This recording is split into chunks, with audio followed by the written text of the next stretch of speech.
Hey everybody, it is Colette Baron-Reid and welcome to this week's Oracle Card Guidance and Lesson.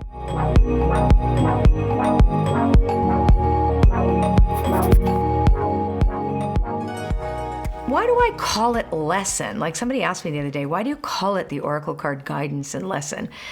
Because the lesson inherent in Oracle cards is that they tell a story.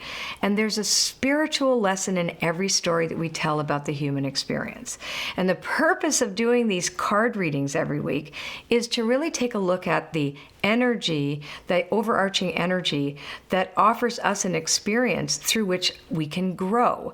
And we're always asking for the highest good. So there's a motive behind doing this, and we call it a lesson because I'm teaching as I'm reading the cards for you.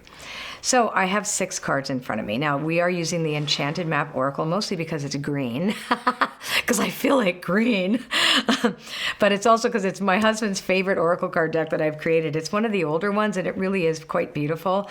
I have 11 card decks out right now to date, and I'm going to start using the other ones too, but this one is my husband's favorite. So we are using it this week, and plus you guys wrote in and said you loved it. So here we go.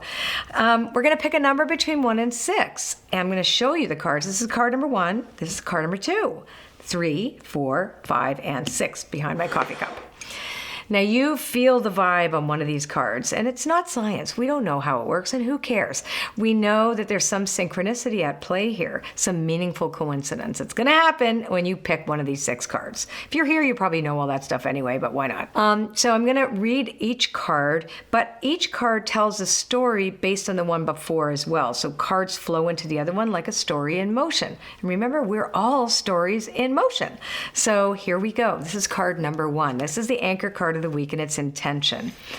Now, when we get the card intention, what a beautiful card, we have to remember that when we intend something, we have focused energy around something becoming real. This is the manifestor's card.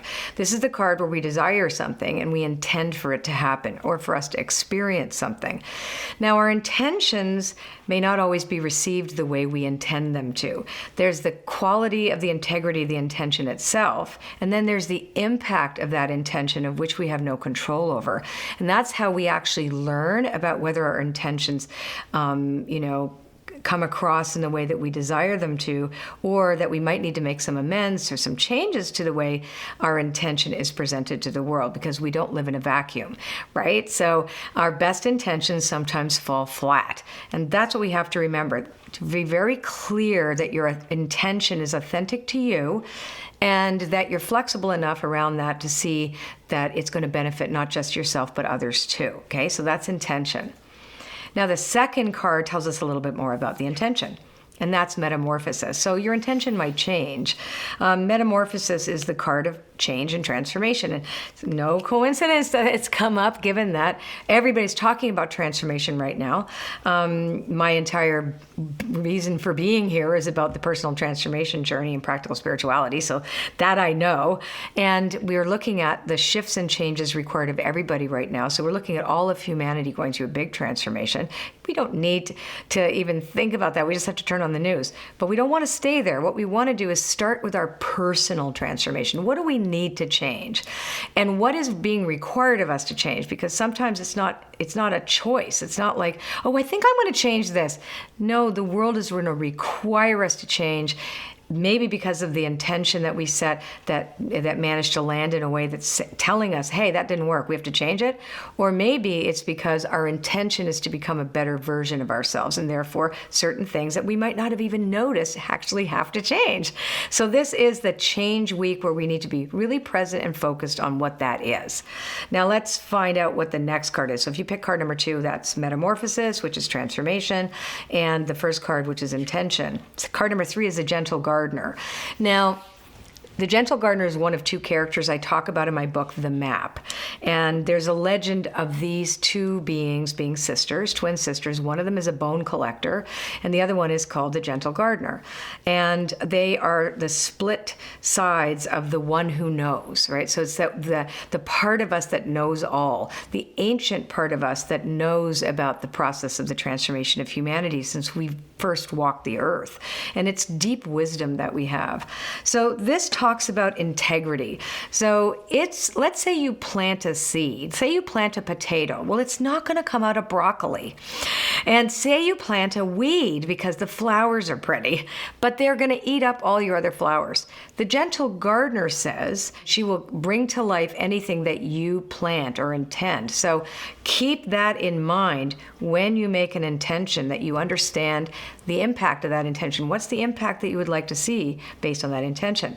So this card says, be very clear about your thinking and what you believe and how you act on those beliefs this week. So card number 3 is the gentle gardener, which is about being clear and having the right perception of what it is that you're intending to plant in your field of dreams, okay? Now, card number 4 is storm fields. So here's what's interesting about that, because whenever we set an intention for something and that something brings about change, right, which is the metamorphosis card, and then we're recognizing, like, what's the integrity of that thing that we intended? Like, what's the parts of it? Like, what does it actually do? What will it do? How will it impact our environment, other people, etc.? So the storm field says, well, it's going to stir stuff out. There's no possibility of change without some type of a stirring up of elements. You have to, in order to repot a plant, for example, you have to pull the plant up out of its pot, and it's going to be in shock because you're going to put it in a bigger pot. So it's that kind of shock moment where it's like, oh, I asked for change, I intended this, or like change is happening, and I can't control it. It's a sense of feeling like I can't control this, and you're not supposed to try. So it's to also recognize, hey, a storm in its integrity is fine too. It's going to do some amazing things. After the storm, there's going to be all these fantastic negative ions in the air. You know, the storm helps, take a pollination, for example. Like, it'll take the seeds out of trees and plant them in, 200 miles away. That's ridiculous, but you know what I'm saying. There's a purpose to a storm. It's an important piece. It's not a bad thing. It just is. So really being in radical acceptance this week that if you want change, then other things around it need to make room for that change, and there's going to be some disturbance in the field, okay? So that's card number 4. Card number 5 is coming apart. So I love these two cards together because then it says, hey, transformation. If you look at metamorphosis, the exact word metamorphosis, look it up in the dictionary. The processes, the different stages of metamorphosis has to have some kind of a death of the old. The whole Pluto transit conversation that we're going to be having all year long and into the next is all about death and transformation. The things that we want to see change have to go. Structures will change. And this coming apart is a good thing. So this kind of like restructuring of things is really, really important. You can't have everything the same. You can't have your comfort zone and the new thing exist at the same time. You have to be willing to leave it in order for something new. So this is a week where things can really get stirred up for you as you make your intention for the transformation journey. Some people think, oh, it's all going to be happy, joyous, and free, and I'm going to manifest all my dreams.